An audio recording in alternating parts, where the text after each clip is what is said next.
情人的眼泪，白云，曼丽，天边一颗星，是新加坡建国前后风靡街头巷尾的歌曲。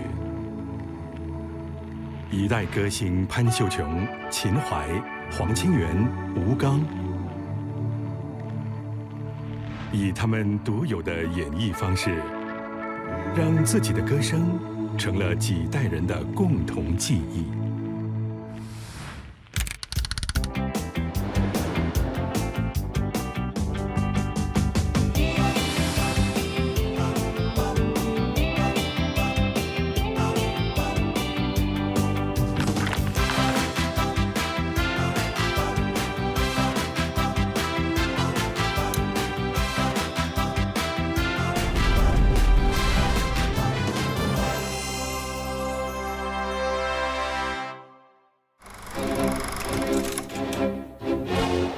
每个世代都有自己的代表歌星。进入21世纪前后，本地有红遍亚洲的歌手陈洁仪、蔡健雅、孙燕姿、林俊杰等等。但是早在上个世纪50、60年代，已经有一批本地歌手扬名国内外。人人想过好光阴，家家有本难念的经，有几对好。20世纪40年代，西马两地的华人社会多受到上海的流行文化影响。当时的歌星如周璇、白光是西马家喻户晓的歌坛巨星。1949年之后，旧时上海的电影制作公司和许多演艺人员迁移到香港，造就了生机勃勃的电影和流行音乐事业。当时规模最大的唱片公司百代唱片，为了开拓东南亚市场，也在新马发掘歌唱生力军。香港希望可以吸引更多东南亚观众熟悉的面孔跟明星到香港去发展，潘姐就是他们最早发掘的其中一位。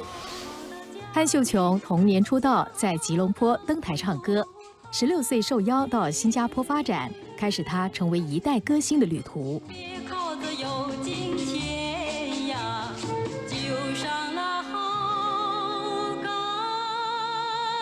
情。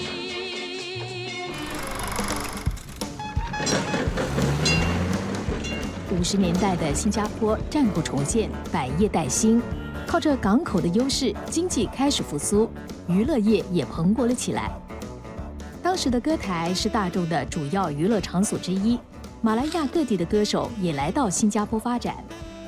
我在澳门出生，后来像我妈妈跟爸爸要来吉隆坡，我们到吉隆坡，后来才来新加坡的。香港是百代唱片公司请我去，我才去的。在香港录的那些都是去到那边才知道我要唱什么歌，可是在新加坡我可以自己选重唱的好听的歌啊，这样啊。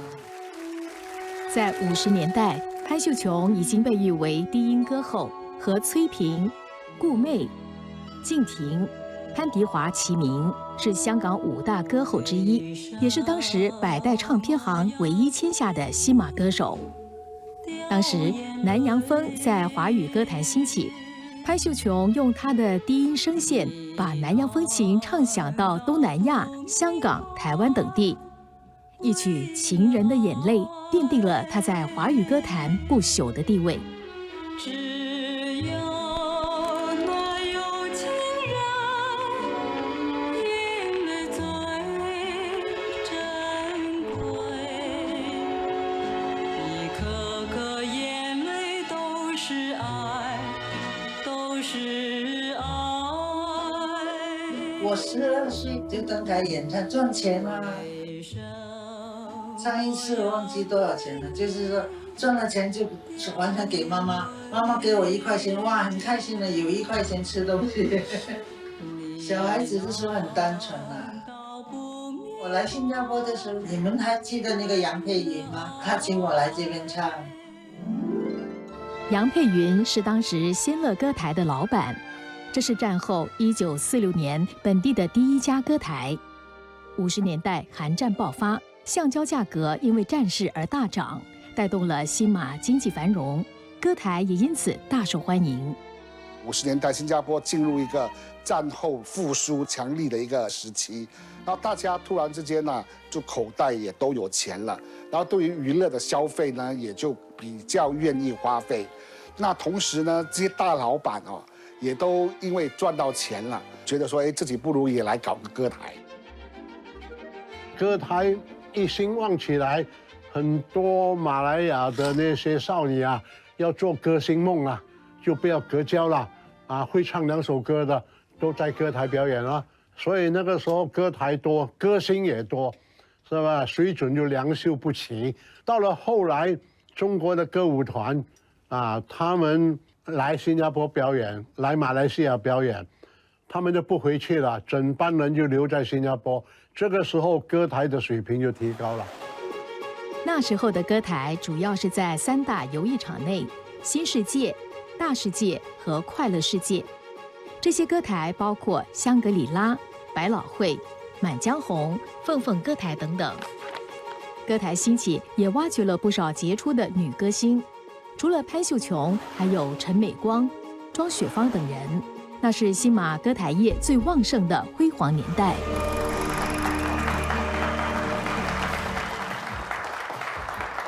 那我知道我们的潘姐呢，在新加坡是最高唱酬，50年的最高唱酬是1000多块啊。我赚1000多块是这样子的，第1场呢我是唱歌台，第2场我才跑到夜总会去唱。哦，所以你一个晚上就登2个台。对对。当时歌星跑歌台、唱夜总会，歌迷们想要了解歌星的动态，靠的就是小报的讯息报道。50年代的一些小报就曾经靠着歌台新闻卖钱，报份也蒸蒸日上。歌台需要小报去写了。今天啊，潘秀琼在香格里拉登台了，明天呢，陈美光啊，在那个满江红啊，希望他们写，尤其是写一些花边新闻啊，是吧？读者喜欢看这种东西。年纪轻轻的潘秀琼在歌台演唱的杰出表现、独特的嗓音，很快的就受到各方瞩目。巴乐风唱片公司邀请她灌录了具有南洋风情的《梭罗河之恋》《巴厘岛》等歌曲。掌声欢迎潘姐给我们带这首《巴厘岛》。你可曾听说有个巴厘岛，就在那印度尼西亚。那个时候14岁，我第一次灌巴厘岛的那张唱片，哎那后面那么多人呀，后面那么多人是干什么的？那个是乐队，我们是现场乐队的。哦，我以为是配音的。那你那时候有没有去过巴厘岛呢？没有去过，没有，从来都没有去过，没去过。你就把这首歌诠释的这么的好。因为我是靠着它的旋律来唱，那听着它的旋律好像就。它有那种旋律，就把我的声音，把我的感觉，把我的感情唱出来。岛上的女儿家哥哥是秀丽艳如花。整个东南亚的市场呢，也促使大家对东南亚的一些民谣歌曲哦，有一定的接受度，像印尼民谣啊。马来歌谣的这些，以他们的曲冠上华文、中文的词来演唱，他在演绎这些富有异国色彩的歌曲的这个拿捏呢，他都做得很好。风景美丽如图画，谁都会深深爱上它。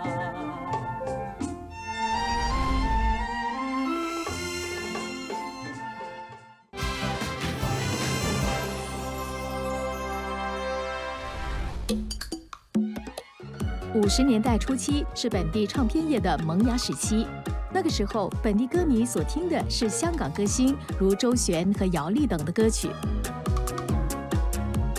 50年代的新加坡唱片业是很沉静嘛，没有几个人在听歌啊。那么唱片行也不是很多间，因为那时候只是卖外国唱片嘛，外国唱片很贵的嘞，对那时候新加坡人的收入啊，这个是非常奢侈的东西的。那时候的唱机是奢侈品了。不是说每家每户有，因为一个唱片这样贵啊，也没有几个人买得起。到了50年代后期，随着经济的改善和娱乐设施的增加，新加坡成为当时东南亚娱乐的汇流点。许多香港歌星登台的第一站就是新加坡。像潘秀琼这样高知名度的歌星就更受欢迎。南洋是当时国语时代区一个很重要的地方，香港是记作是一个重镇，但是真正经营的市场在东南亚，在那个新加坡啦、吉隆坡啦、印尼啦、越南等地有华人的地方，国语时代区的影响力很大。1958年，潘秀琼在香港用了2天的时间录下她的成名曲《情人的眼泪》。《情人的眼泪》是潘秀琼的恩师姚敏专门为她量身定做的歌曲。姚敏是在上海发迹的著名作曲家，也是歌星姚丽的哥哥。他在移居香港之后，创作了无数流行歌曲，是当时乐坛的传奇人物。潘秀琼也因为恩师的提携而闻名乐坛。我眼泪不会掉下来，掉下来。潘秀琼有机会到香港去发展，并不是一种偶然，你一定要有一定的一个实力。那个时候我们只看到从中国或者从香港南下的这些艺人来新加坡表演，而且来的时候他们都是大咖，所以呢，我们新加坡的这些歌手能够扬威到海外的，那个时候真的是屈指可数。情人的眼泪红遍了华人世界，潘秀琼也穿梭于新加坡、香港两地。直到1968年，潘秀琼逐渐把事业重心转移到香港。除了灌录唱片，也在香港登台驻唱。最高峰期在香港跑场哦，赚钱哦。有些人真的赚了钱了，哇，收啊收啊收啊收起来收起来。我不会的，我赚10块，我花5块，有5块就够了。好像以前呢，赚的钱全部给妈妈。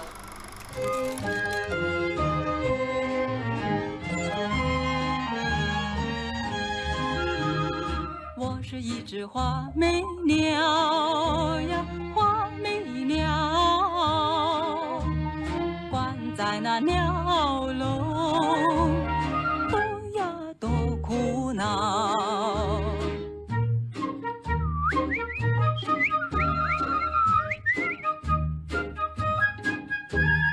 眼看着天空要飞，在百代唱片公司待了10多年。也在香港住了10多年，除了灌录唱片、登台演唱，我也在恩师姚敏老师的推荐下参与了电影的演出。那是我第一部电影，也是最后一部电影，片名叫《哪个不多情》续集。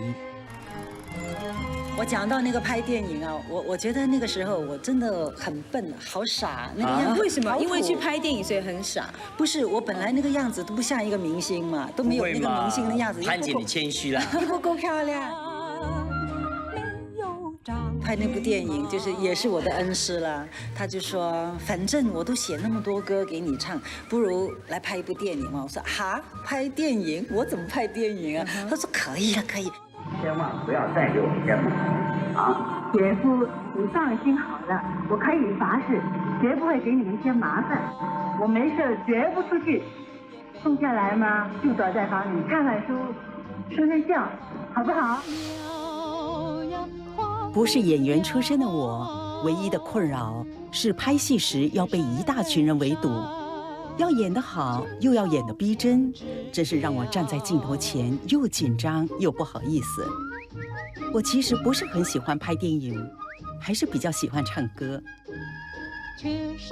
当时在新马的歌手来香港发展的不多，很少。真正来香港发展很成功之话，应该是潘秀琼是第一个人。不是我身上没有长羽毛，不是我身上缺少2只脚。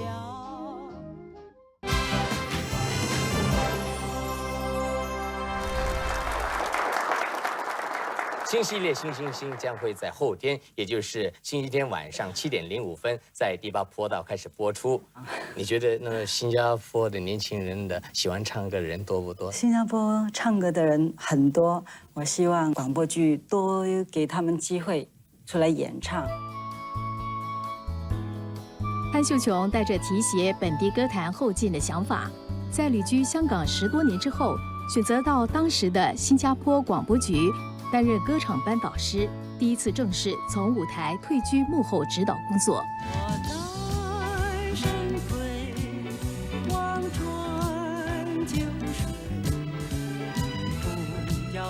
80年代是本地电视制作的起飞阶段，除了拍摄许多的电视剧，综艺节目也处在百花齐放的阶段。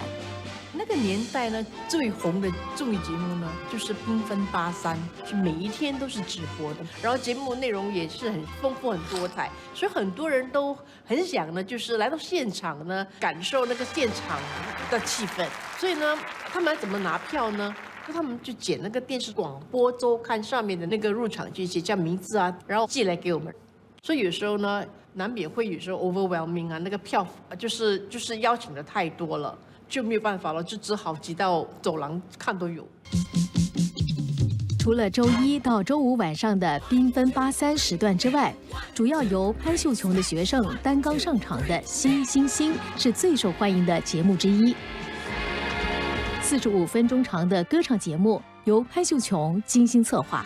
我跟潘姐合作的节目呢，我记得印象很深刻的是《星星星》，她对工作是非常非常的认真的，尤其是对学生方面，在于歌唱的表达、歌唱的技巧。基本上呢，歌手们他在演唱的时候呢，他们的歌曲呢都是由潘姐精挑细选的。各位观众，大家好。今年评判团成员有潘秀琼小姐是新加坡广播局的歌唱指导。在潘秀琼担任6年歌唱导师的时间里，她推动了本地歌唱节目的发展，培养出新一代的歌手，像3朵花组合、吴佳明、陈彼得、叶亚明、翁素英等歌手。潘老师加入新广之后，这些歌手都变成 superstar 了。然后每个礼拜天我都会去追看这个星星星。后来当我当完兵之后，我就到电视台去应征嘛，去当潘老师的这个 pianist， 没有想到我就录取了。潘姐对我们后辈很好的，她很用心的教我们。每次我们上节目，她都会帮忙选歌，希望说你上镜呢是做得最好的。她还会帮忙你挑选合适的服装上台。她有空的话，她就会进摄影棚。看到我们每个角度啊，头发有没有乱啊，然后有时候我们稍微有点驼背，他说：“哎，你不要驼背啊，挺直这样子。”老师呢已经是个巨星嘛，他已经见识过很多东西，在吃饭的时候、喝水的时候，他都会很注重这个东西，就是代表你本身是一个艺人，你要怎么样成为一个艺人？你在面对很多观众啊，或者是谈某些事的时候，你要有一个分量在那边。《金星星》这个节目，有时候呢，你看到的它虽然是以对嘴的方式，可是呢，他们在录音的时候，其实就是现场直接唱、直接录音的。可是呢，我敢说，所有的新广的歌唱艺人里面呢，他们的现场唱歌的能力都非常的好，所以潘姐呢，其实她功劳蛮大的。这期间，潘秀琼自己也没有停下脚步。我们特别为他写的《天涯同命鸟》这首歌呢，是新加坡电视剧《天涯同命鸟》的主题曲。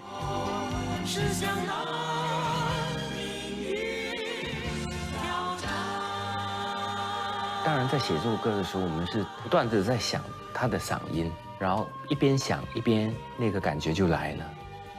然后后来没想到这个歌竟然在中国这么火，那么也是这首歌让我和思松呢，就让大家都很多人都知道我们是谁。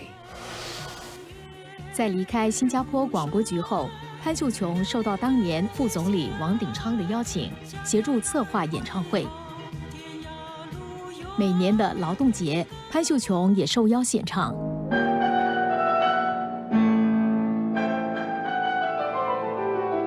1992年，王鼎昌在名人演唱会上为潘秀琼弹琴伴奏。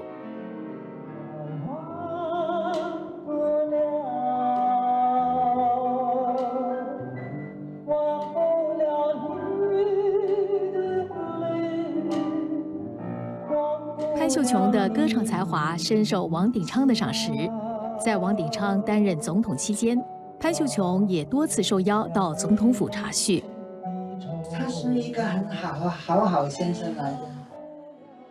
他走的时候，我有去他的丧礼，我去站在那边，他们讲，哎，不可以哭啊。完了，我就跑到外面去，蹲在那边大哭一场。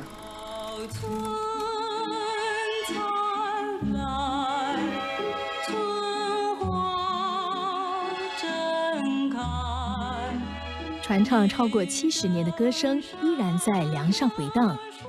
当年培育过的莘莘学子，如今还是会在过年过节陪伴在他们的潘老师身边，回首当年情。就觉得唱歌是很喜乐的一件事，唱现在的歌也是一样。有时候我拿回我在录音的那些唱片来听一下，有时也会嫌自己唱的不对耶。会这样的。